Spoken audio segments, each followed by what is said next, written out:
Olá, pessoal, tudo bem? Hoje na nossa aula aqui a gente vai falar, hoje é dia 15 de janeiro, primeira aula do ano, e a gente vai falar especificamente sobre iniciar o CPC 47, tá? Contratos de clientes ou receitas, né?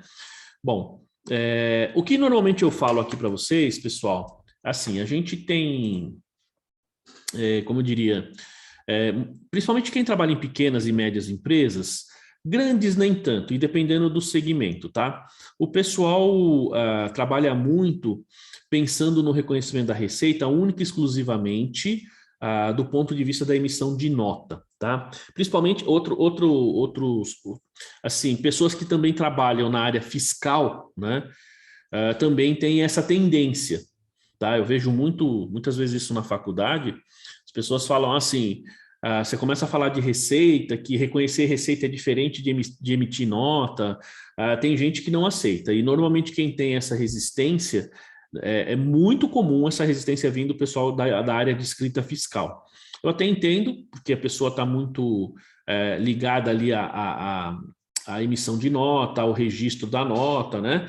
Seja no livro de entrada, livro de saídas, enfim, no sistema, e aí a pessoa acaba meio que se condicionando a ter esse reconhecimento de receita quando a gente está emitindo nota. O que na prática não é bem assim que funciona. Nós temos etapas para reconhecer receita, e a emissão da nota, digamos assim, é uma obrigação acessória, tá? A emissão de nota, gente, é uma obrigação acessória para o reconhecimento da receita. Agora, tem situações que ao emitir nota não quer dizer que eu tenha que reconhecer uma receita, e às vezes eu reconheço uma receita sem emitir nota, tá? Aí você vai falar, pô, mas está sonegando. Não, primeiro que você tem operações que não têm emissão de nota, tá? Por exemplo, vou perguntar aqui para a minha querida Rose. Rose, você emite nota fiscal para os seus clientes que você presta serviço ou só emite o boleto? Como é que você faz no dia a dia, na prática? Os meus clientes, eu emito a nota. E o boleto? Agora, o boleto é raro, né? Porque tem o Pix, mas emito também. Eu não emito nota, eu emito só boleto, tanto é que para vocês eu emito boleto, a não ser que depende, a não ser que como eu diria, o cliente pede. Então, Luciana, é justamente esse o ponto. A Luciana está perguntando, mas não emite a nota na prefeitura? Então, depende. Por que eu digo depende? Por que eu fiz essa pergunta para a Rose? Por conta da atividade dela, tá? Que é a mesma que a minha aqui, que é a mesma que da Márcia, tal, né? Você trabalha em escritório, né, Emerson? É isso? Sim, professor. Legal, então mesma atividade do Emerson, tal. E por que eu estou falando? Porque tem determinados municípios, por exemplo, que eu não preciso emitir nota para reconhecer a receita, é dispensado. Então, por exemplo, advogado não precisa emitir nota, né? Contador também não precisa emitir nota. Não quer dizer. Aqui no Embu, se não emitir nota, quando se tem o CNPJ, eles autuam. Então, aí é obrigado a emitir nota. Então eu tenho que emitir nota de tudo. Então tem aqui no Tabuão, eu acho que tem que emitir nota também, não sei, mas eu sinceramente não emito, não. Mas aí você faz o quê? Veja, o fato de você não emitir a nota não quer dizer que você está sonegando, tá? Porque depois você pega aquele faturamento, principalmente se você está no Simples, né? Principalmente no Simples.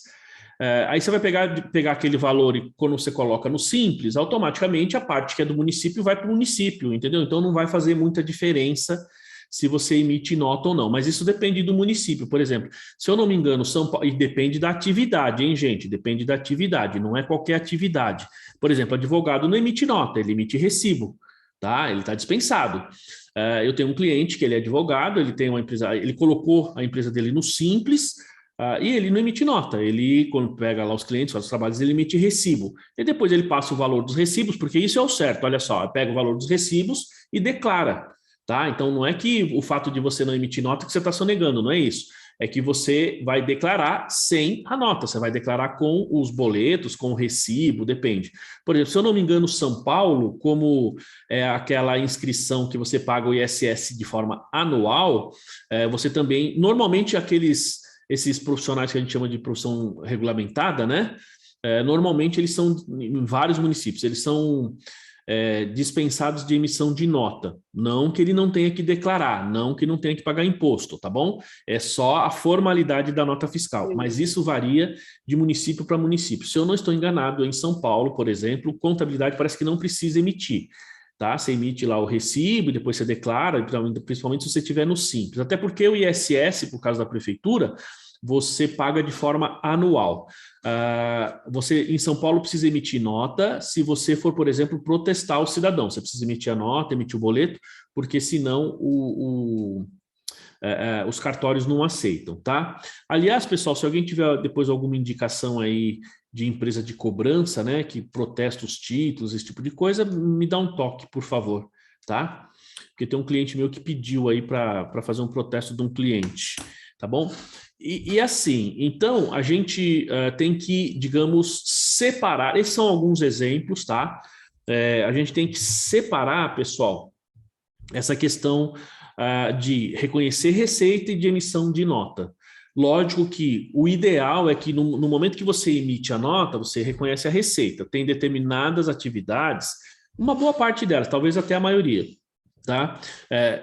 O reconhecimento da receita vai acontecer no mesmo momento da emissão da nota. Por exemplo, o comércio. Tá? Você compra lá um produto, ele emite a nota ou o cupom fiscal para você, que hoje tem o mesmo valor, basicamente, e na hora que ele emite aquilo, então ele está reconhecendo a receita. Então veja que eu tenho o reconhecimento da receita juntamente com a emissão da nota, juntamente com a emissão do documento fiscal. Agora, se você estiver comprando um apartamento, isso não vai acontecer, você vai receber, você vai ter lá um contrato, tá? E aí você não tem nota fiscal, e aí começa a dificuldade. Como é que eu reconheço essa receita? Uma construtora, como é que eu reconheço a receita, né? Enfim, então, gente, nós temos, digamos assim, que tomar um pouco de cuidado com essa questão da receita. Só queria chamar a atenção nesse primeiro momento para dizer que reconhecer receita não é sinônimo de emissão de nota, tá? Como eu disse, eu dei um exemplo de serviços, tá?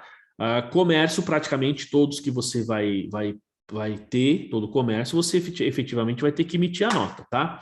Eu não sei, mercadoria sem nota, eu acho que não tem. Todos têm que ter nota fiscal, tá? Ou o cupom fiscal. Indústria, basicamente, é a mesma coisa. Só serviços que, dependendo do serviço, você tem essa dispensa. E não é para todo mundo, tá? Como a Rose falou, você viu que lá, independentemente, no município do Imbu, você precisa, efetivamente, emitir a nota para poder reconhecer a receita, tá? Beleza. Então, gente, a gente sempre teve, digamos assim, vamos falar assim, ó, vamos separar, digamos, 3 momentos que nós temos do reconhecimento de receita, pelo menos no meu ponto de vista. O primeiro deles é até 2008, tá? Por que até 2008? Porque até 2008 a gente trabalhava e fazia contabilidade baseado na forma. Então, era a forma sobre a essência. Ou seja, você reconhecia a receita a partir da emissão da nota, porque era o que a receita determinava. Ponto, acabou, isso não tem conversa, você emitiu nota, tem que reconhecer receita e ponto final. Acontece o seguinte, que de 2008 para frente, entra as normas, entra aí a Lei 11.638, falando das novas normas, tá? E aí a gente tinha o CPC, tinham 2 CPCs, tá, pessoal? Tinha o CPC 30 e o CPC 17. Bom, esses CPCs, eles falavam justamente de receita. O CPC 17 falava de contratos de construção e o CPC 30 de reconhecimento de receita. E eles ficaram vigentes até um certo período, e aí muda, esses 2 CPCs são revogados e entra o CPC 47, tá? Então, veja, nós temos antes das normas, com a publicação do CPC 17 e o CPC 30, e depois com a publicação do CPC 47, com a divulgação do 17 e do 30. Bom, qual que é a diferença dessas normas?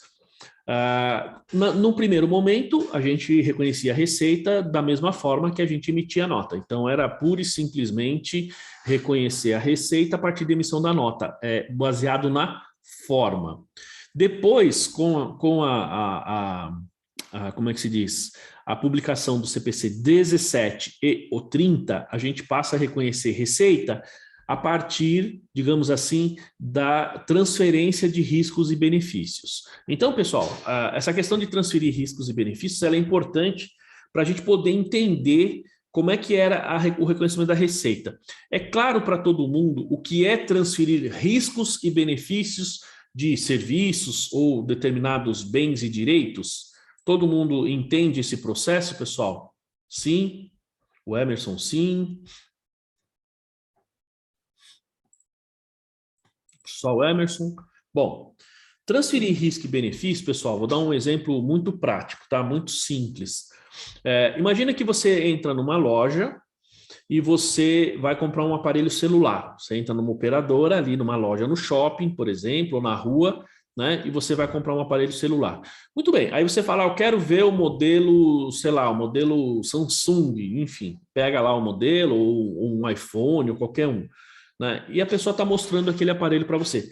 Hoje vocês já repararam que as lojas, né, das operadoras, você tem lá, ela tem aquele monte de cadeirinha, você senta ali, né? Porque antigamente você ficava em pé, você ficava horas e ficava em pé. Hoje você fica horas, mas fica sentado, né? Então você fica ali e a pessoa na mesa ali, ela te atende. Então imagina uma loja que tem um fácil acesso na rua, tá? Enfim, e aí você tem o aparelho celular, você fala, eu vou comprar, e a pessoa está ali mostrando para você o aparelho, você está ali sentado na mesa, mostrando, você está com o aparelho na mão, você está dentro da loja, tá? E aí entra alguém na loja e assalta a loja. E aí pega aquele telefone que você está na mão e leva embora, tá? Pergunto, pessoal, quem assume o risco por este assalto? A loja ou você que estava olhando esse aparelho? Quem vocês acham que tem que assumir, digamos assim, essa perda? Porque isso é uma perda, certo? Ó, o Emerson falou que é a loja. Alguém mais aí? Alguém mais? Alguém mais? Bom, na verdade, até esse momento, o Emerson tem razão. Quem assume efetivamente o risco? A loja. Por quê? Embora você esteja com o aparelho na mão, você ainda não comprou, você ainda não efetuou a compra, ou seja, a loja ainda não transferiu para você riscos e benefícios, tá? E tem um detalhe maior ainda, pessoal, às vezes tem situação que você foi lá, pagou, tá com o aparelho na mão e dentro da loja você é assaltado, tá? Dentro da loja você é assaltado. Vejam que nessa situação há controvérsias, né? Porque se você ainda está dentro da loja, tem gente que entra na justiça e faz a loja tem que pagar, tá? Então, tem determinadas situações que essa questão de transferir riscos e benefícios não é muito clara. Então, veja que nesse caso, quem assume o risco? A loja. E quem tinha o benefício? Bom, até aquele momento, os benefícios daquele telefone era da loja. Por quê? Porque ela estava lá para vender. Então, se ela vendesse, quem ganharia dinheiro seria ela, tá? Agora, uma segunda situação. Você foi lá, você comprou o aparelho, você pagou, você viu, tá com o aparelho na mão, na caixinha, na rua. Você está na rua, em frente à loja. Vem alguém e assalta você. Veja, quem assume o risco a partir do momento que você comprou, pagou, tá da porta da loja para fora. Percebam que nesse caso já não é mais a loja. Nesse caso, o risco passa a ser seu. Então, e aí eu estou falando do risco, mas também tem a questão do benefício, tá? Então, quando você transfere os riscos e benefícios, então você tinha, antes do CPC 47, você tinha o reconhecimento da receita. O foco maior do CPC 30, tá? E o próprio CPC 17 era a chamada transferência de riscos e benefícios. Quando a gente vem agora para o CPC 47, isso muda um pouquinho, tá? Na verdade, ele tem basicamente 4 passos para que a gente possa reconhecer a receita. Eu até falo que é 5, mas na verdade são 4. O quinto é efetivamente o reconhecimento da receita. E aí a gente tem alguns detalhes que a gente precisa levar em consideração para reconhecer a receita e não mais única e exclusivamente a questão digamos assim, da transferência de riscos e benefícios. É lógico que a norma não fala necessariamente ou diretamente em transferência de riscos e benefícios, mas isso está lá, isso está embutido. Até aí tudo bem, pessoal? Dúvidas? Tranquilo aí?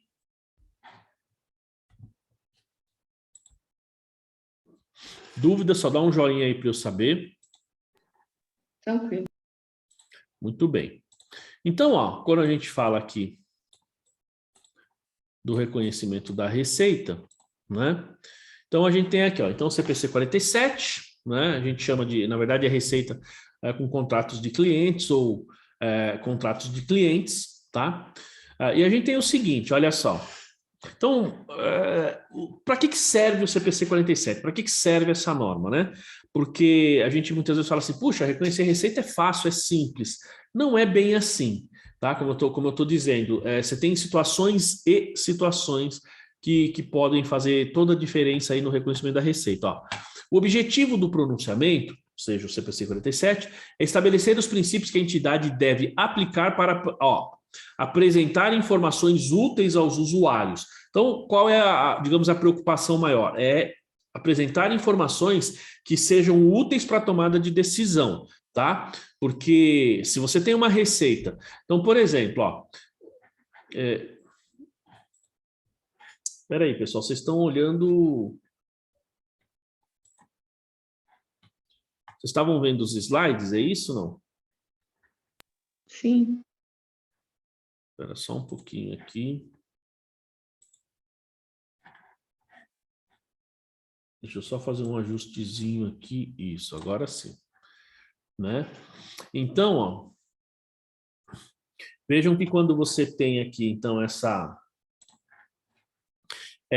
apresentação de informações, vejam que você apresenta informações para usuários, para que esses caras tomem decisão, né? Digamos assim, esses caras não, né? Vamos falar assim, os usuários tomem decisão, seja interno, seja externo. Então, aquela coisa, se você tem um cliente que não emite nota, um cliente que sonega a receita, que esconde a receita, como é que você pode fazer ou gerar qualquer tipo de informação confiável, tá? A gente sempre fala isso, falo sempre isso nos treinamentos, porque fala assim, puxa, tem um cliente, vamos vender consultoria para esse cliente, é muito comum a gente ouvir isso, não tem que mandar relatório gerencial para esse cliente. A questão é o seguinte, o seu cliente faz tudo direitinho, o seu cliente emite a receita direitinho, se ele faz isso, ótimo. E eu só estou falando da receita, fora outras coisas, né? Se ele, por exemplo, sonega, se ele não emite nota, se ele tem, digamos, caixa 2, fala para mim, qual a finalidade de você querer gerar uma informação que, teoricamente, você entende que vai ser útil para ele, mas na prática não é. Por quê? Porque ele está sonegando informações. E a hora que ele não te passa as informações, qualquer demonstração contábil que você gerar vai ser uma demonstração que não corresponde à realidade, tá? Então, o objetivo, né, é estabelecer princípios para que a gente apresente a receita para que fique uma demonstração, digamos, com a chamada representação fidedigna e automaticamente possa ser utilizada para tomada de decisão. Então, quais as informações que fazem com que, digamos assim, no caso especificamente de receita, que elas sejam úteis para tomar decisão? Então, a natureza da receita. Que tipo de receita você está ali demonstrando, né? O valor da receita. Então é importante, porque quando a gente olha aqui ajuste a valor presente, enfim, a própria forma de como reconhecer a receita, nós vamos ver que nós temos alguns métodos para isso. A época, tá? Então eu tenho que reconhecer agora, vou reconhecer na frente. Uma coisa que surge bastante dúvida é quando você tem faturamento para venda para entrega futura, né? A venda para entrega futura, pessoal, a gente reconhece agora a receita ou reconhece a receita no futuro? Como é que vocês contabilizam isso? Depende. Se o produto estiver em estoque, a gente reconhece a receita. Se não estiver em estoque, a gente reconhece só na entrega do produto. Então, mas aí quando você tem ela no estoque, Emerson, você tem no estoque e já está entregando ou você vai entregar no futuro? Entregar no futuro. A gente emitiu a primeira nota, né? Que foi da venda. e só que o produto ainda não foi entregue para o cliente, está no estoque. Pelo menos eu considero assim. Aí a gente reconhece como receita, né, se o produto estiver no estoque, e se não tiver, a gente reconhece só quando tiver a nota fiscal de remessa. Então, mas vamos lá. A questão eu não concordo muito com essa contabilização, tá? Alguém mais aí já viu esse caso? Como é que reconhece? Eu acho que isso tem acontecido muito, professor, pelos assuntos que eu vejo nos grupos, o pessoal tá com dificuldade nessa parte aí. Porque se for olhar pelo CPC, tá fazendo errado, né? Tá fazendo errado. Se for da maneira que o Emerson falou, quer dizer, não é errado, é mais ou menos, tá? Metade. Porque é o seguinte, vamos lá. Eu só posso reconhecer a receita no momento em que eu reconheço o custo, tá? Então, por exemplo, ainda que eu tenha mercadoria em estoque, como o Emerson falou, ó, eu emiti uma nota para entrega futura. Eu tenho duas situações. Às vezes aquele produto eu já tenho no meu estoque. E às vezes eu tenho aquele produto, ou seja, eu não tenho produto, mas vou produzir aquele produto. Então eu vou entregar futuramente. Nessa situação, a gente emite duas notas, uma do faturamento antecipado e a outra para depois a remessa do produto. Tem ali a questão tributária, né? Por exemplo, no caso do ICMS, se eu não estou enganado, deveria ser quando sai a mercadoria, né? Porque a base de cálculo do ICMS é a circulação, então seria na nota quando a mercadoria está saindo, tá? Mas, se eu não me engano, pode antecipar, enfim, né? E para a Receita, pessoal, ela vai considerar não a emissão da nota necessariamente, mas sim o reconhecimento da receita. Então, para fins de apuração de impostos, a gente sempre tem que ter um controle à parte nessas situações, daquilo que eu estou faturando e daquilo que eu estou reconhecendo como receita. De novo, são coisas diferentes. Então, olha só, eu tenho situação 1. Eu tenho um pedido, eu vou lá, eu fiz uma venda futura, a situação mais tradicional. Eu fiz uma venda futura, eu não tenho a mercadoria, emiti a nota e o cara me pagou, ou pelo menos uma parte, ou vamos para simplificar o exemplo, pagou o valor total. Ele me pagou o valor total, só que eu vou entregar essa mercadoria para ele daqui 3 meses, porque eu ainda vou produzir. Tá? Esta é a operação clássica de venda para entrega futura. Bom, então, neste caso, eu tenho que emitir uma nota para reconhecer essa receita, desculpa, para reconhecer esta operação, mas aí não é receita, tá? Por que não é receita? Porque eu não entreguei o produto. Na verdade, eu não fiz a venda. Eu emiti uma nota fiscal para que a pessoa possa me pagar, tá bom? Então, eu não tenho receita aí nesse caso. Então, a gente precisa até tomar cuidado com o código que a gente usa aí para emissão de nota, tá? Porque dependendo do estado, ele vai entender que ali você tem a receita. O ICMS, né, digamos assim, o estado pode até querer reconhecer lá como se a venda tivesse ocorrido, porque ele vai querer um imposto. Então, isso pode acontecer, tá, gente? A receita não, eu vou exigir o imposto, tal. Pode até acontecer, mas contabilmente a receita não ocorreu. Tá bom? A receita não ocorreu por quê? Porque ela só ocorre quando eu entrego a mercadoria, quando eu tenho, digamos, o confronto entre a receita e a despesa, primeira coisa, atendendo ao princípio da competência, e segunda coisa, quando eu transfiro os riscos e benefícios.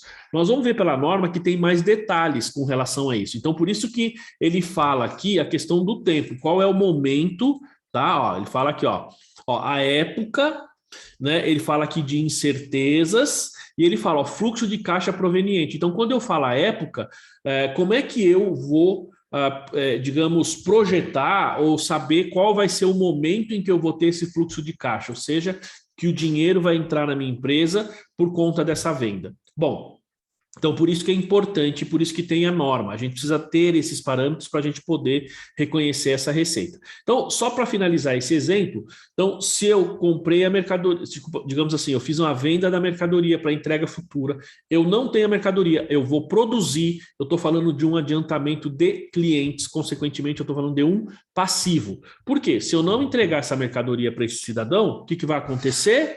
Eu vou ter que devolver o dinheiro para ele, tá certo? Então, nesse caso, não tem choro nem vela, tem um passivo. Tá claro? Tá claro, Emerson? Rose, Luciana, Sim, Rosiana. professor. Eu acho que o meu erro, assim, está em considerar a receita de acordo com a tributação do PIS e COFINS, né? Porque como tu já tributa quando o produto está no estoque, aí tributa o PIS e COFINS. Nesse momento que eu acabo relacionando a tributação do PIS e COFINS com o conhecimento da receita. O meu erro está aí, né? Então, vamos lá, o exemplo 2 agora. O exemplo 2. Eu vou falar essa coisa do PIS e COFINS aí também. O exemplo número 2, que é o seu caso que você está falando, tá, Emerson? É assim. Então, imagina que eu fiz uma venda, tá? E essa venda, o que ocorre? Eu tenho ela no estoque, mas eu vou entregar essa mercadoria no futuro. Bom, a primeira coisa que me vem na cabeça é, se eu tenho ela em estoque, por que eu vou entregar ela no futuro? Isso me deixa, digamos assim, dúvida. Se eu tenho no estoque, por que eu vou entregar no futuro? Tá? Não deveria, já que você tem no estoque. Mas, se você faturou, tem no estoque, mas vai entregar só no futuro, por algum motivo, a questão é, houve a transferência do risco e benefício? Se está no seu estoque, normalmente não houve essa transferência. Então, ainda que você tenha faturamento para entrega futura, a mercadoria já está no seu estoque, eu entendo que você não deve reconhecer a receita, tá? Por quê? Porque você não transferiu. Então, nesse caso, contabilmente falando aqui pelo CPC, eu deveria reconhecer a receita só no momento da entrega, tá? Quando eu transfiro, quer dizer, entrega não, tá? Quando eu deixo disponível aquela mercadoria para o cliente. Pode ser na entrega ou se o cliente vem retirar, por exemplo, eu já deixei separado lá na empresa para o cara levar embora. Tá claro isso daí? Aí vamos falar dos tributos. Tá claro, Rose, o procedimento? Emerson, ficou claro? Então, independente, viu, Emerson? Sim, tá claro. O que o pessoal fala é que tem que fazer como é que fala?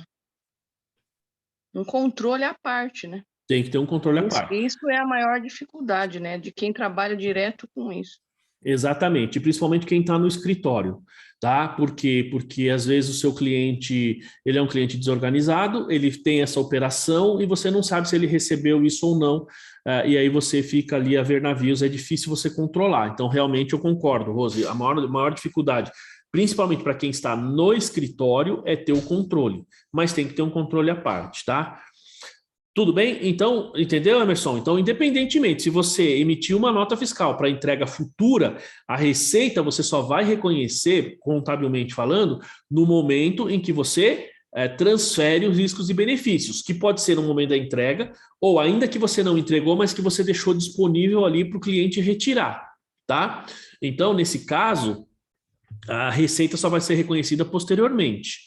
Agora, do ponto de vista de tributação, eu vou falar aqui o meu ponto de vista, mas claro que demanda mais estudo, tá?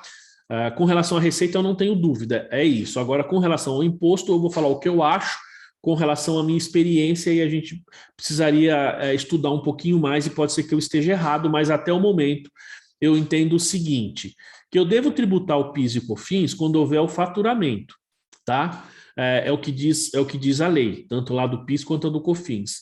E faturamento não é necessariamente emissão de nota, tá? Esse termo faturamento que ele usa na lei, ele tá, porque veja só, se venda para entrega futura, a questão é, na primeira nota eu estou faturando ou eu estou digamos, fazendo efetivamente a venda.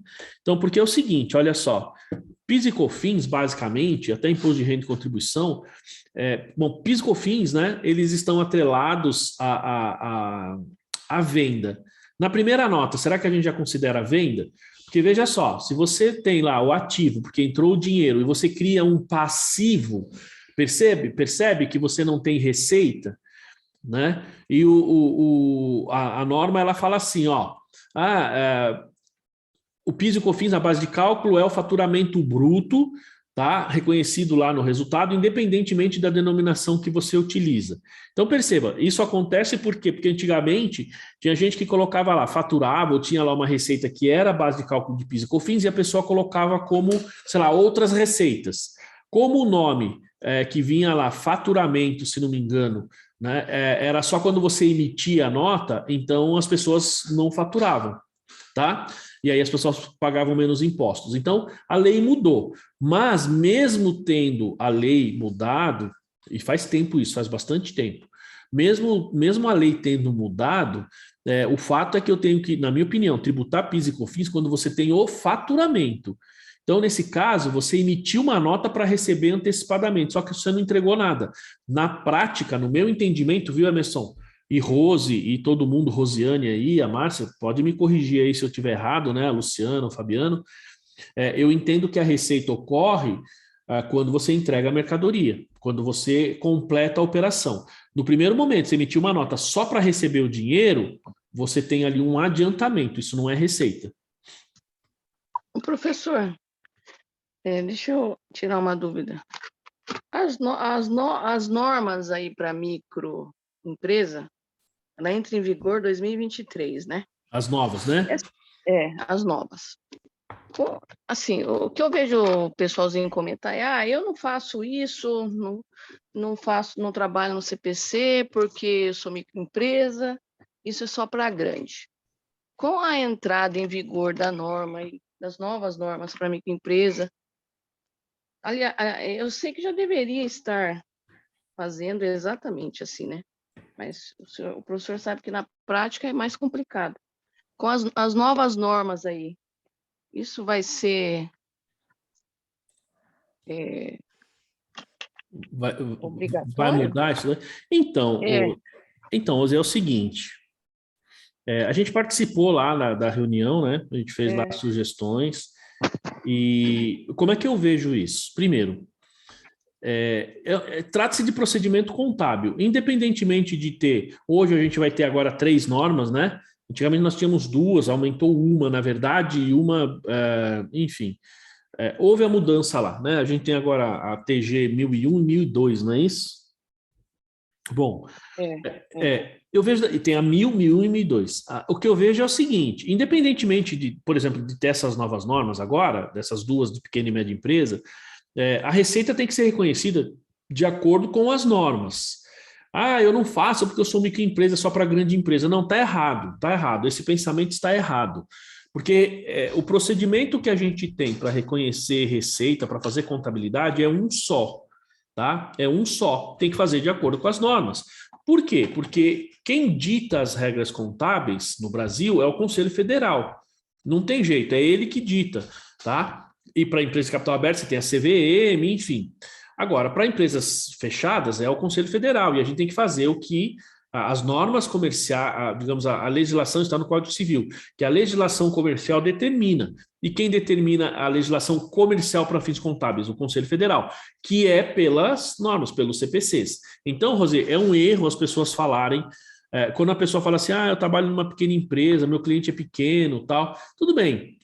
Eu diria assim, até pela prática, pelo dia a dia, pela operação, pela dificuldade que você tem, dependendo do caso, tudo bem, eu até entendo, tá, que fica mais fácil você reconhecer pela emissão da nota. No escritório de contabilidade, na prestação de serviços, é mais difícil você ter esse controle, porque você não sabe se o cliente ali está entregando, se ele não entregou. Poucos clientes têm esse controle e aqueles que têm, muito dificilmente passa para o escritório. Então, eu entendo a dificuldade de você reconhecer a receita usando algum outro critério que não seja a emissão da nota. Isso eu entendo. Tá? Mas falar para mim que não, eu faço isso porque eu reconheço desse jeito, eu não sigo a norma porque isso é só para empresa grande. Não, isso está errado. Primeira coisa, isso está errado. A gente tem que seguir o que tem a norma. Se você tem a informação, você tem que seguir, tá? Se você tem o dado na sua mão, se você consegue fazer esse cálculo, o certo é você fazer. Nem sempre no escritório a gente consegue fazer, tá? Agora, com a entrada das outras normas, dessas 2 versões para pequena e média empresa, isso facilita bastante o trabalho, mas ainda assim, Rosa, você vai ver, vai ter gente que não vai aplicar essas normas. Vai ter gente que vai depois falar assim, não, isso aqui não interessa. Então, nós vamos discutir, eu estava olhando aqui, né, o cronograma, essas 2 normas, pessoal, o CPC da pequena e média empresa, ela está programada aqui para ser gravada essas aulas, tá? Mas o ideal é que a gente tenha elas, até por conta da mudança, né? Fazer elas ao vivo, né? A gente pode fazer essas aulas, em vez de ser gravado, fazer elas ao vivo, para a gente poder discutir, eu montar o material e a gente falar delas aqui ao vivo, que eu acho que seria bem mais interessante. Mas que tem que fazer de acordo com as normas, Rosi, não tenho dúvida, tem que fazer, tá? Você pode ter algumas dificuldades, por exemplo, em algumas atividades. O comércio, você parte do pressuposto que quando ele emitiu a nota, ele entregou a mercadoria. Basicamente é assim que se faz, tá? No comércio. Na indústria, basicamente é assim também. A diferença vai ser se você tem, por exemplo, serviços, que a gente vai falar aqui, tá? A norma, ela dá esse tratamento quando você tem, por exemplo, os serviços, porque um dos pontos que a gente tem que saber é em que momento eu devo reconhecer essa receita. Qual momento? Eu reconheço agora, de uma única vez, ou ao longo do tempo? E como é que eu vou saber isso? Pela atividade da empresa. Então, tem que seguir as normas? Tem. Se eu falar para você, Rosi, se a pessoa falar assim para mim, eu não sigo porque eu sou pequena empresa, eu falo, você está fazendo errado, porque tem que seguir. Tá? Você não tem como fugir, tem que seguir. Não tem como você falar, não, porque eu sou pequena empresa. Não, tem que seguir. Não sei se eu respondi a sua pergunta. Então, tem que seguir? Tem. É difícil? O cliente muitas vezes não tem controle? Não tem. E aí acaba sobrando muitas vezes para a gente. E aí a gente vai em função da emissão da nota. Entendeu? Num caso desse, Rosi, talvez fosse mais fácil, por exemplo, na nota explicativa, a gente vai falar aqui lá no finalzinho de nota, mas talvez fosse mais fácil você colocar assim, que a receita, ela é reconhecida exclusivamente, por exemplo, no caso de um comércio, pela emissão da nota fiscal, porque o cliente não tem um controle confiável do momento da entrega da mercadoria. Então, ele entrega, mas... Então, ou você coloca que é reconhecido de acordo com a emissão da nota, porque toda vez que emite a nota, a mercadoria automaticamente é entregue. Não há, digamos assim, uma diferença do tempo entre a emissão da nota e a entrega da mercadoria, ou seja, a transferência de risco e benefício. Então, você poderia colocar isso na nota explicativa, entendeu? Porque você está falando, eu reconheço a receita com a emissão da nota, porque no momento que eu emito a nota, eu entrego a mercadoria. Um comércio, por exemplo. Você vai lá numa papelaria, tudo que você compra na papelaria, você já não compra e já não leva embora. Então, esse tipo de negócio não tem jeito, ele não vai comprar para entregar futuro. Se tiver, talvez vai ser uma exceção. Mas, via de regra, você tem ali uma atividade que você comprou, você vai lá comprar uma caneta, você vai lá, compra a caneta, leva a caneta. Então, nesse caso, não tenha dúvida, emitiu a nota, chegou lá o faturamento para você, você reconhece e acabou, ponto final. Entendeu? Diferente no caso de serviços. E aí depende do serviço, tá? Então, não sei se respondi, quer fazer mais algum comentário aí? O Emerson, a Rose, a Márcia, a Lu, que trabalha com a escrita. Respondeu sim, obrigada. A Lu pode falar, né? Exatamente. Fala, Luciana, fala. A Lu não está nem querendo responder, hein? Acho que ela foi tomar café, hein, Rosê? Enfim, mas acho que esse é o processo. Ficou claro, Emerson, também? Porque você tem essa questão aí dessa emissão da nota. Sim, ficou. Né? Então eu vinha fazendo errado, então. Eu posso dar um exemplo. Uma vez que eu prestei serviço para uma empresa, já faz um bom tempo, a gente tinha lá esse cliente era o seguinte, ele fazia prestação de serviço e ele fazia subestação de energia para empresas elétricas, por exemplo. Então você pega tipo a empresa do Alex, por exemplo, né? Você tinha lá uma companhia e eles faziam essa subestação. Só que é uma subestação que demora praticamente 1 ano e meio, 2 para ficar pronto, tá? Às vezes pode ser um pouco menos, mas é um período superior a 1 ano. E essa empresa que na época, nós fomos para auditar, mas tinha tanta bagunça na contabilidade que a gente cancelou o contrato de auditoria e passou a fazer um trabalho de consultoria para primeiro organizar a parte contábil para depois, né, outra empresa auditar, que a gente não poderia mais auditar. Enfim, então nós fizemos uma mudança no contrato e qual que era a operação que eles tinham? Eles recebiam antecipadamente, veja só, 50 milhões de reais. Eu me lembro o valor, quando eu olhei a nota, eu falei, puxa, 50 milhões?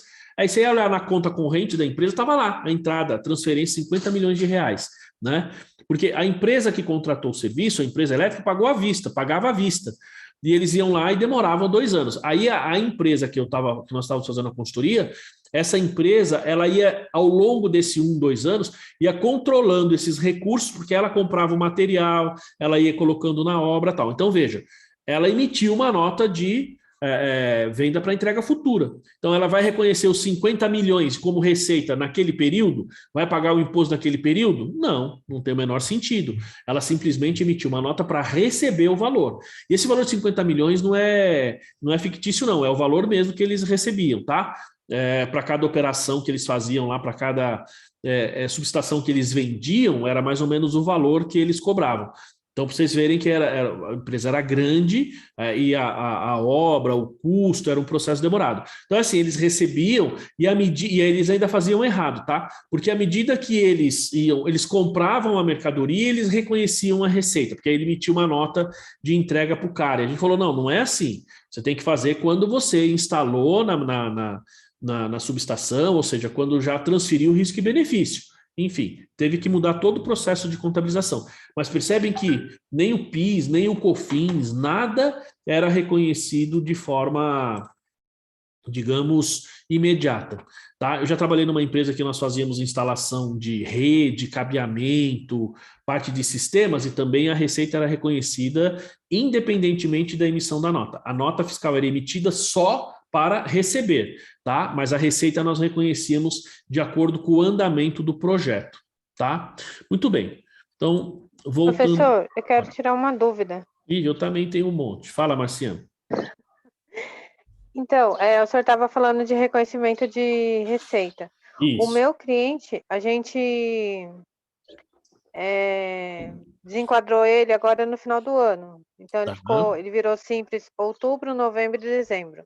Nesse tempo, ele ainda está mexendo com a implantação do sistema para emitir NFCE. Tá. Então, nesse tempo, ele só vendeu tudo sem NFCs, né?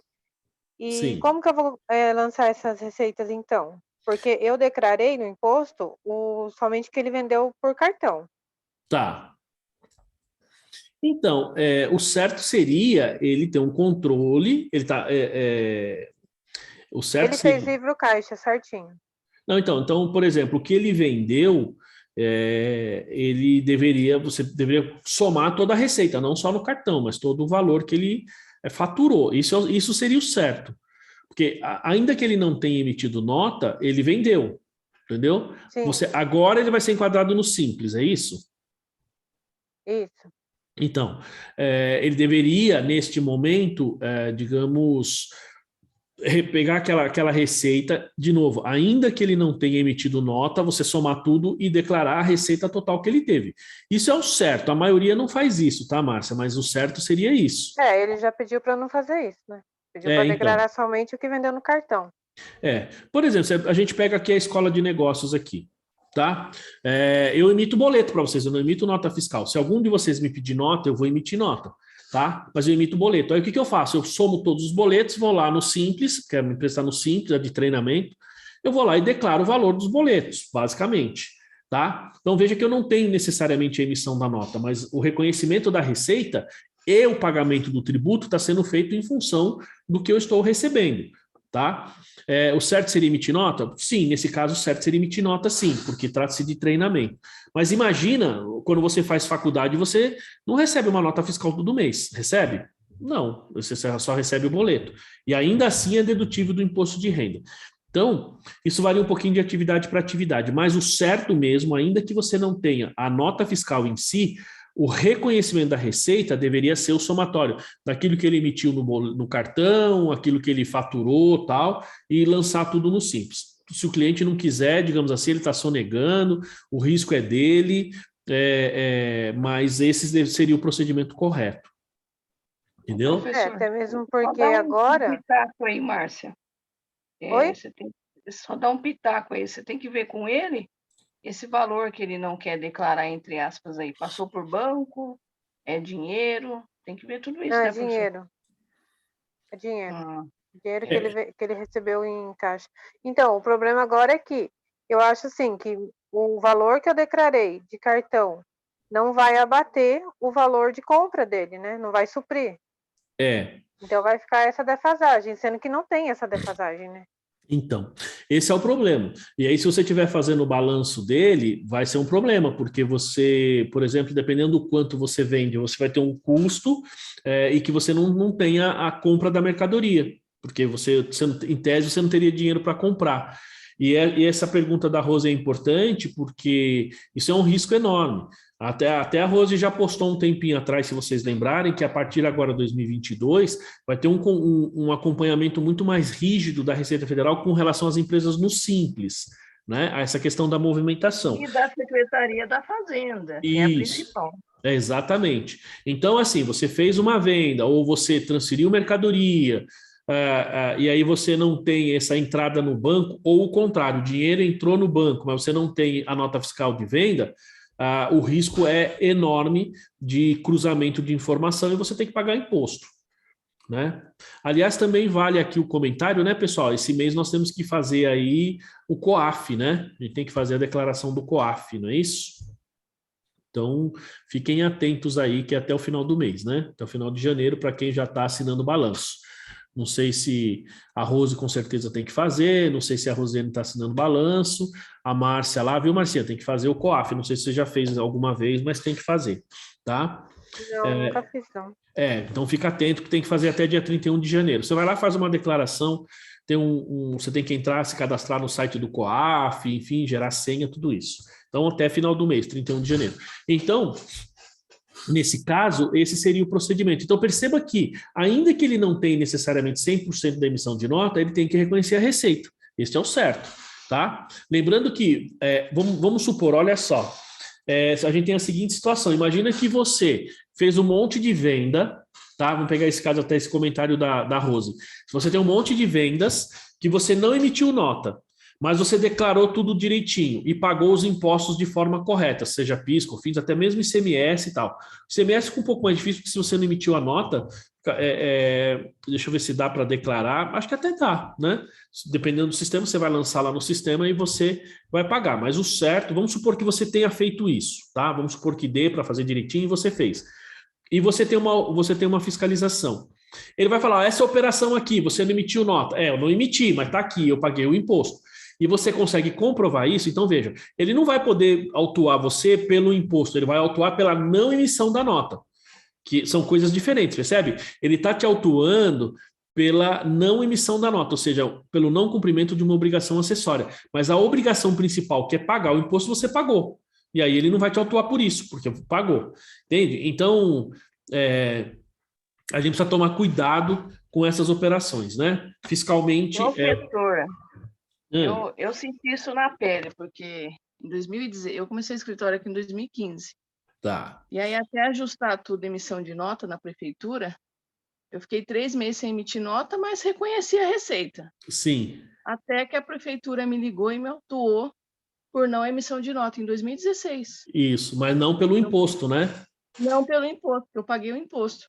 Isso. Só que a fiscal lá falou para mim que porque eu declarei no Simples Nacional, então eles tiveram acesso a isso, mas eu não tinha nota.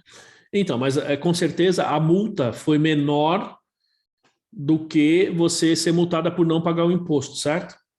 Chorei, viu, professor? Chorei, pessoal, porque eu estava no começo do escritório praticamente, foi doído, mas eu aprendi a lição, por isso que eu falo, tem que ver de prefeitura para prefeitura. Exatamente. É complicado, viu? Pra você ter uma ideia, eu estou com um processo meu aqui na prefeitura do Taboão, do escritório, desde 2019, até vou procurar um advogado já, porque desde 2019 o cara me autuou, porque eu não estava pagando ISS, tá? Estava pagando, ele falou, você não está recolhendo ISS, porque a empresa não estava no Simples, eu não estava recolhendo INSS, eu emitia a nota, mas não recolhi o ISS, desculpa.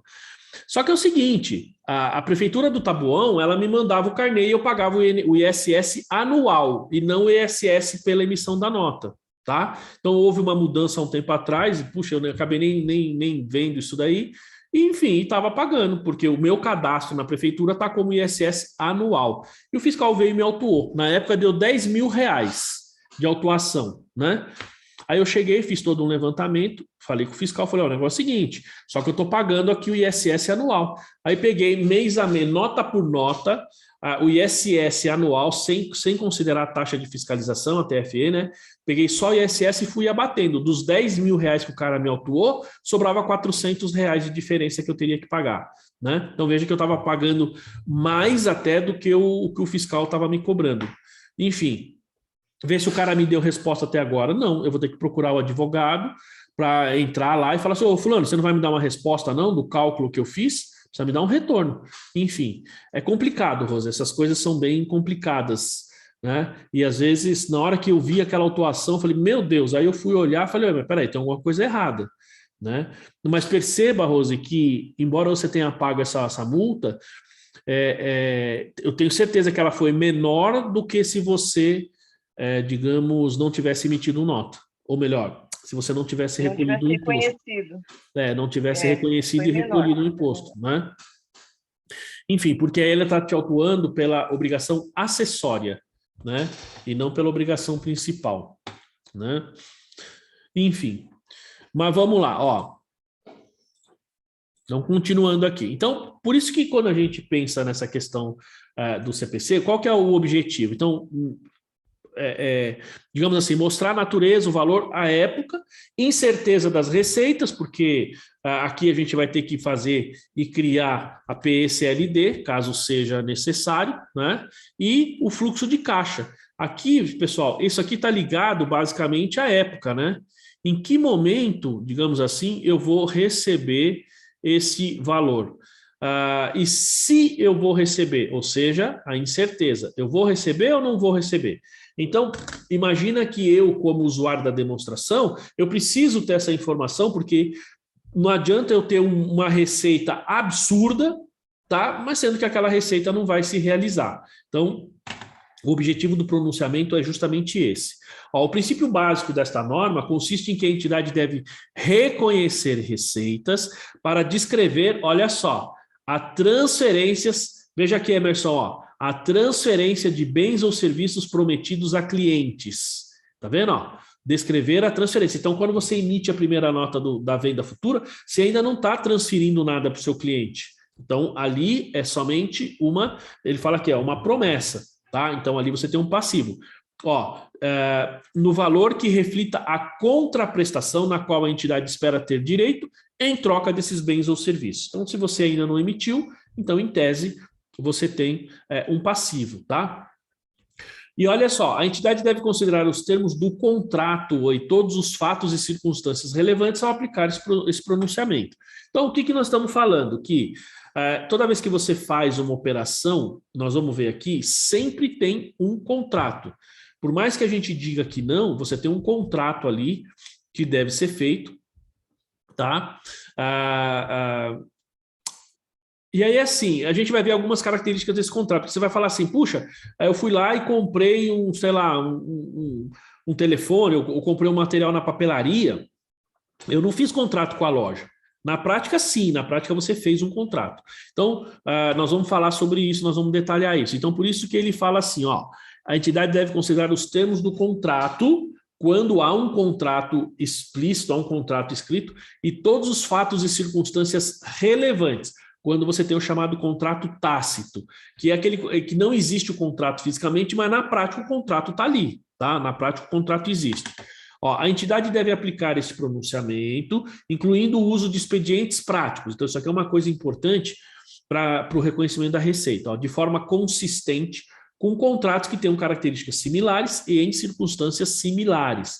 Então, a gente vai falar um pouquinho disso mais para frente. Esse pronunciamento especifica a contabilização do contrato individual com o cliente, tá? E aí ele fala de novo do expediente prático. Contudo, como expediente prático, a entidade pode aplicar esse pronunciamento a uma carteira de contratos ou de obrigações de desempenho, com características similares. O que ele está falando nesse pedacinho aqui? Primeiro, toda vez que eu vou pensar no reconhecimento da receita, eu tenho que pensar na operação individual que eu fiz com o meu cliente. Então, eu posso ter, sei lá, 50 mil vendas diferentes no mês. Então, eu vou reconhecer a receita com um único cliente. É isso que eu tenho que fazer. Quando eu falo único cliente, é de forma individual, né? Cliente a cliente. Aí você vai falar assim, puxa, então... Aí você imagina a Rose lá, fala, vou fazer 50 mil lançamentos por mês. Então, você imagina o tamanho do livro diário desse cliente ou na hora que você for fazer a conciliação, né? Vai ficar um negócio absurdamente grande. Muito bem. Aí você fala assim, não, então eu vou fazer diferente. Como expediente prático, é claro que empresas grandes, né, pessoal? As empresas, e se você tem um bom sistema, você vai fazer o reconhecimento de forma individual, isso não tenha dúvida. Mas eu posso usar expediente prático. Por exemplo, eu tenho lá, você imagina a Vivo, a Claro, né? As pessoas têm o mesmo plano, tá? Então, ao invés de eu fazer, sei lá, 1 milhão de lançamentos, eu vou pegar os contratos que são, isso é o chamado de expediente prático, né? Eu vou pegar um monte de contratos que são semelhantes, são iguais, somo tudo e faço um único lançamento, tá? Pode. O ideal é você ter um controle à parte disso. Por quê? Porque depois você tiver que digamos, comprovar ou confirmar aquele valor, você tem que ter um controle à parte. Então, esse é o primeiro ponto. Esse é o expediente prático. Tá? Então, por exemplo, vamos pegar lá no escritório, tenho receita de clientes que eu estou prestando serviço para o cliente. Em vez de eu lançar cliente A, cliente B, cliente C, eu somo tudo e lanço de uma vez. Posso? Posso. Claro que eu tenho que ter, de alguma forma, controle para que eu possa pegar aquele valor único e abrir aquele valor e chegar no valor individual. Isso é necessário para não só controle, mas para eventual fiscalização, tá? Então isso é necessário. Mas contabilmente eu posso fazer isso, porque fica mais fácil, tá? Em vez de eu fazer lançamento a lançamento, tal, né? Enfim, posso fazer dessa maneira. Lógico que é mais fácil você fazer individual, porque você tem o controle do cliente, né? Na outra ponta, né? Então você imagina, a norma ela indica você fazer a contabilização individual. Mas se você tem contratos que são iguais, semelhantes, você usa esses expedientes práticos e faz como se fosse uma contabilização única ou um controle único, tá, pessoal? Basicamente é isso que ele está falando. Bom, então isso aqui é a introdução, é basicamente como a gente tem que pensar.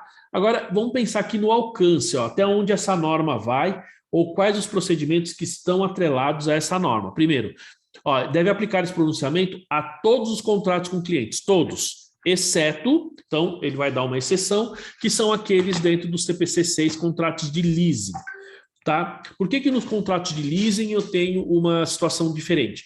Porque quando você vai lá no CPC 6, e pelo meu controle aqui, nós já falamos sobre ele, não já? Deixa eu ver aqui, deixa eu ver, já falamos sobre ele no dia 21 e 28 de agosto, nós falamos sobre esse CPC, tá? Muito bem. Então, pessoal, quando a gente vai lá no contrato de leasing, o que ocorre? A gente tem o seguinte, lá no próprio contrato ele vai falar assim, olha, então se você é o arrendador, você reconhece desse jeito, se você é o arrendatário, porque no caso a receita é do arrendador, né? Então, o arrendador tem que reconhecer assim, assim, assim. Então, o próprio CPC 6, o próprio contrato de leasing, ou melhor, o CPC de arrendamento, ele já dá esta operação para a gente. Outra coisa, contratos de seguro, CPC 11 também é a mesma coisa.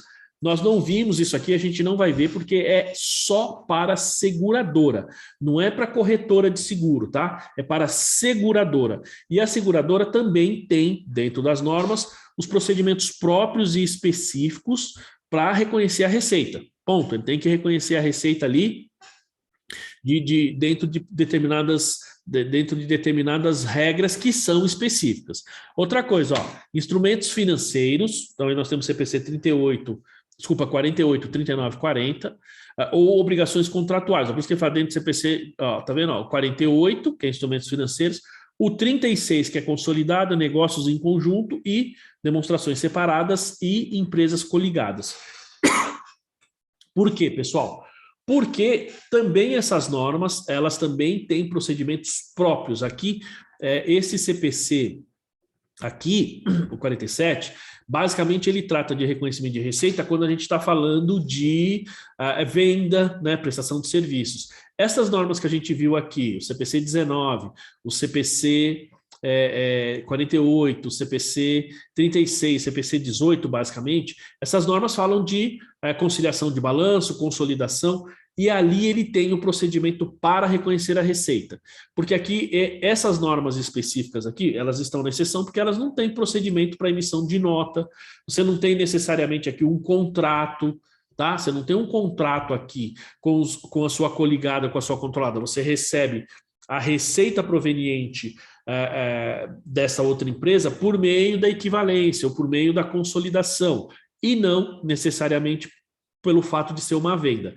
Se ainda que você tenha uma empresa que faz parte do grupo e ela venda de uma empresa para outra, nesse caso tem que atender o CPC 47.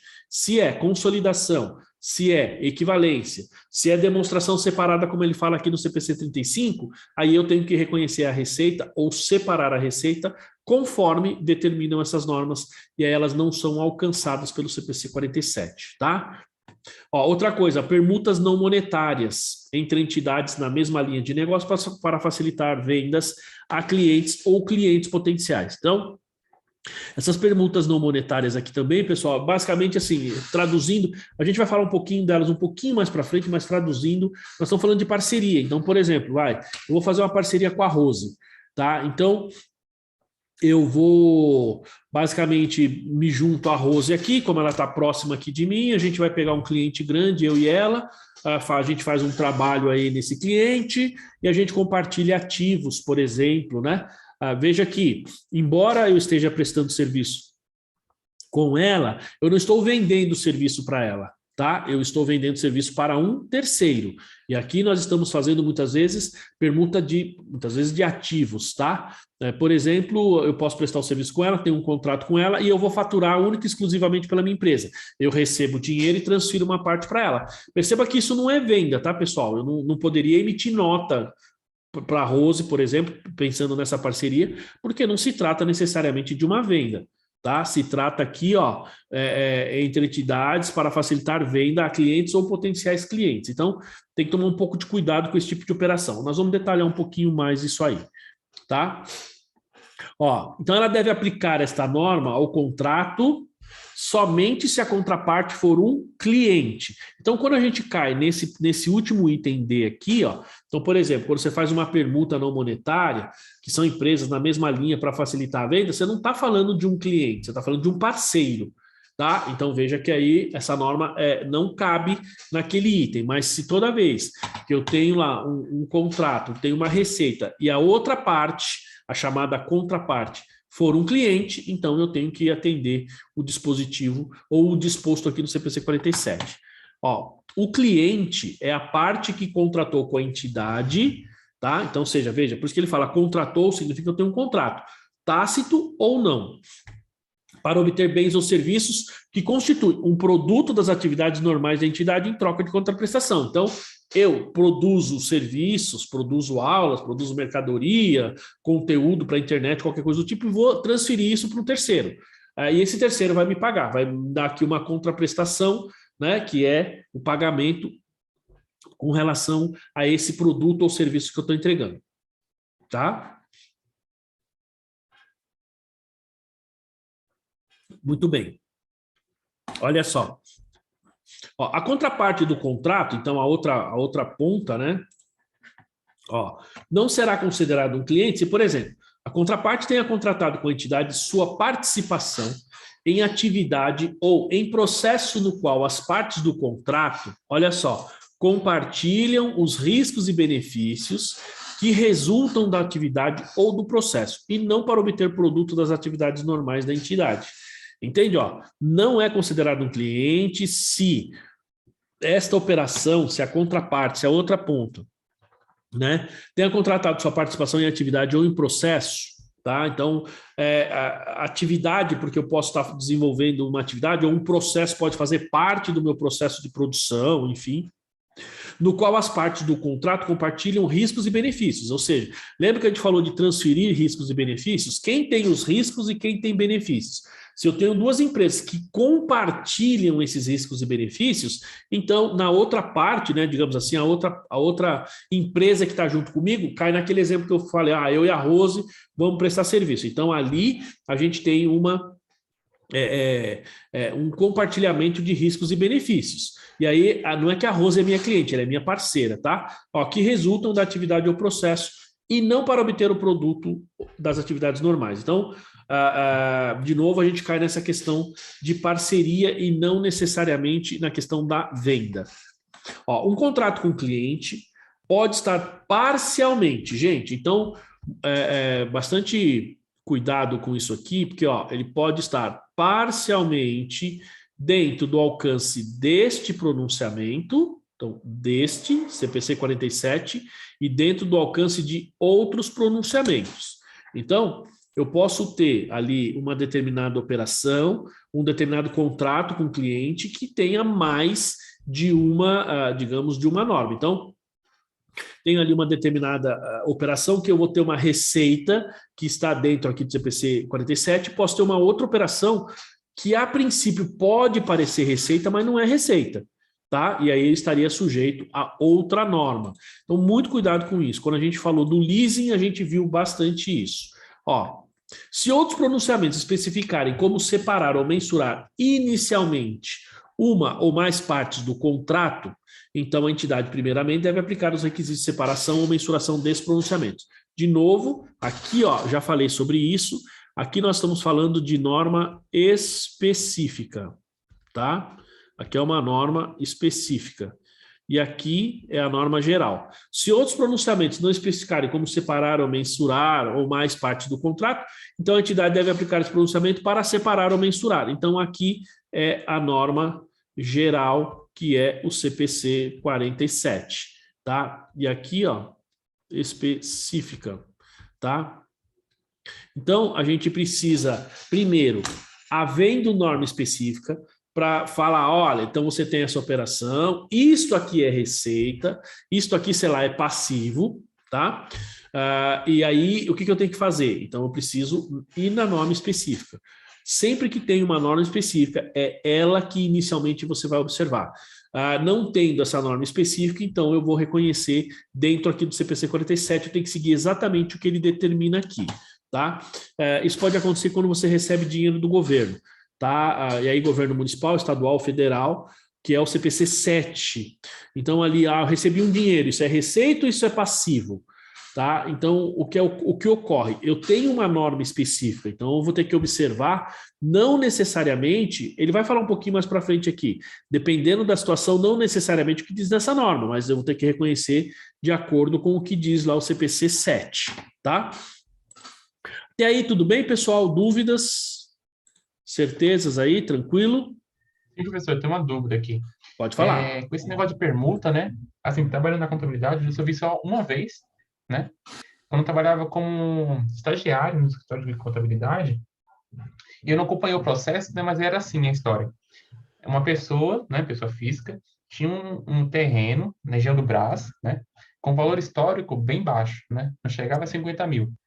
Aí ele pegou esse terreno e passou para uma construtora, né? Em troca de alguns apartamentos, né? Era Isso. milhões. Aí como ficou a receita por parte da construtora? Então, então, vamos lá. Aí não é necessariamente bom.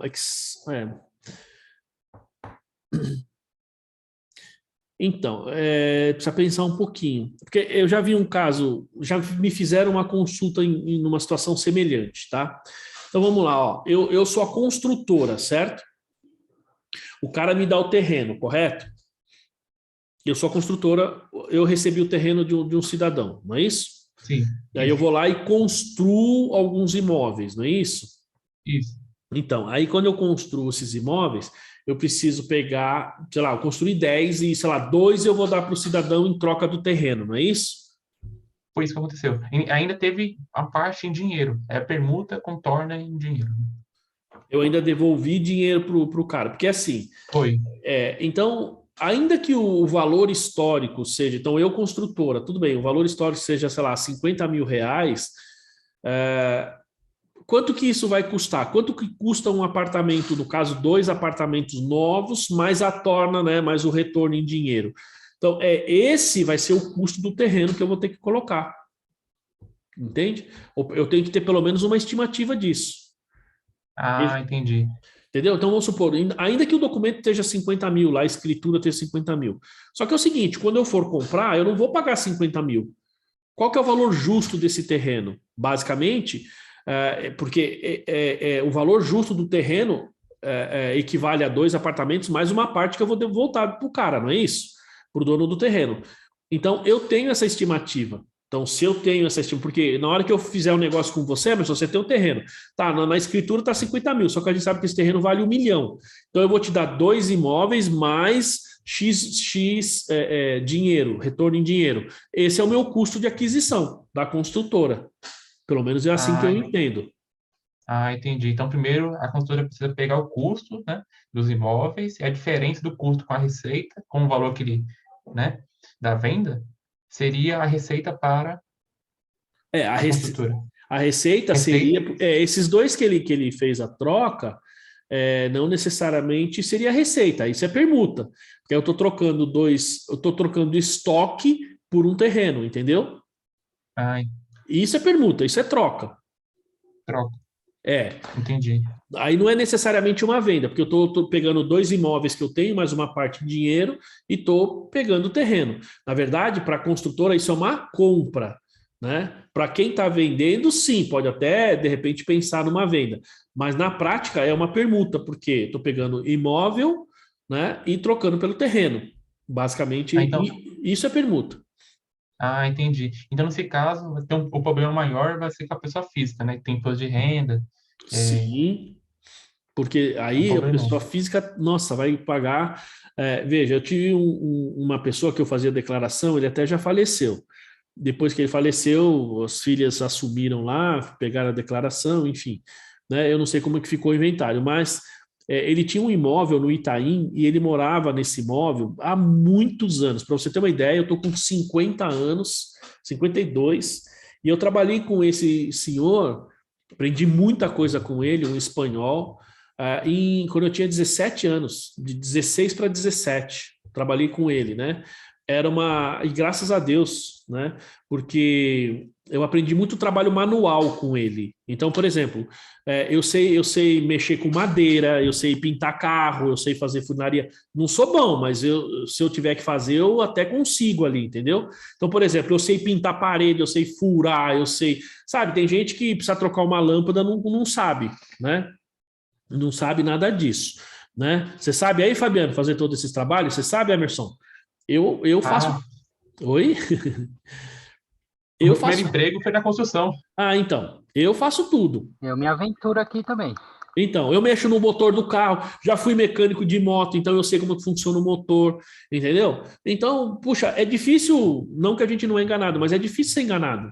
Porque eu sou do tipo, e além do mais sou curioso, então eu sou do tipo que abro ali o aparelho, antes de mandar para fazer qualquer coisa, eu abro o aparelho, eu mexo, eu olho. Quando eu vejo que não tem jeito mesmo, aí eu mando para fora. Muito bem. E aí, então com ele eu aprendi muito isso. Pra você ter uma ideia, ele comprou um barco uma vez, vamos reformar o barco. E eu era meio que o assistente dele. Aí eu ficava lá, eu que segurava, eu que, sabe, ajudava ele a soldar, ele cortava acrílico, eu aprendi a mexer com acrílico, então, enfim, um monte de coisa. E ele tinha um imóvel dele, então você imagina, desde quando eu tinha 15 anos, mais de 40, 50 anos, ele morava no mesmo imóvel. E na declaração dele, o imóvel estava por R$280 mil, e ele já faleceu faz uns 4 anos, né? E ele falou, a última declaração, penúltima que eu fiz, ele falou assim para mim, falou, Maurício, você não sabe, os caras aqui, porque ele ali no Itaim, então de um lado você tem eu esqueci o nome de uma rua ali que é bem famosa, e do outro lado é a Juscelino. Então imagina, entre a Juscelino e uma ruazinha ali, e é uma vila, a casa fica numa vila. Ele falou assim, aí você olhava assim, só prédio gigantesco do lado. Ele falou, a construtora já ofereceu há vários anos atrás mais de R$1 milhão para comprar um imóvel aqui para eles construírem um apartamento, para construir um prédio, né? Prédio de escritório, no caso, não era apartamento. Aí você imagina, ele tem um custo de 280 mil, lógico que pelo ganho, a Receita Federal, quando o imóvel é muito antigo, ele faz um cálculo lá, uma espécie de depreciação naquele formulário, naquele sisteminha de ganho de capital, e ele reduz o valor do seu ganho, tá? Porque você ficou muitos anos sem atualizar o valor. Então, a própria Receita já faz isso. Mas você pega um caso desse, o cara tem 50 mil e vai ganhar, sei lá, 1 milhão, 1,5 milhão, se o imóvel faz pouco tempo que você tem, o valor é absurdo, tá?